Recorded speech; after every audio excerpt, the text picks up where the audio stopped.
It's been day after day of this. 364 days of prayers before protest. And the routine continues at the camps entrenched around Delhi. A week after they forced India's prime minister into a rare retreat, a promise to repeal 3 controversial farm laws. There's still joy from these farmers, mixed with defiance and a keen sense of their political weight. Despite the victory cries, these farmers are so distrustful of the Modi government, they'd rather stay here in these tough conditions until the laws are officially repealed in Parliament. Kabul Singh has been here since day one of the year-long protest, in chains, a symbol of how he feels as a farmer with only 2 acres of land. It's a big victory, he says, but we'll stay put until we get a written guarantee from the government that the minimum price for our crops won't disappear.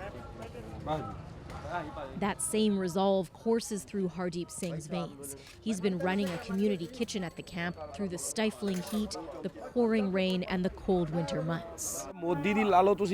Our movement made a big dent in Modi's popularity overseas, Singh says. The longer we stayed, the worse it got for him. Worse still once the farmers started targeting a key upcoming election in Uttar Pradesh, a state Modi's party needs to hang on to. He's a prime minister that puts politics ahead of absolutely everything.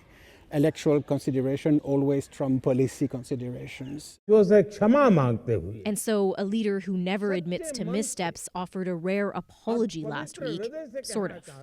Could call it a half-hearted apology because he apologized for his failure and the failure of his government to make a minority of farmers understand the purity of his intentions. And even with the laws soon to be gone, Indian officials say they're not abandoning farm reforms. More communication is required, and that will be done, and ultimately the agriculture sector needs reforms. That is for sure. It might take convincing. These farmers have learned the power of a highly organized protest with the will to outlast a prime minister. Salima Shivji, CBC News, Delhi.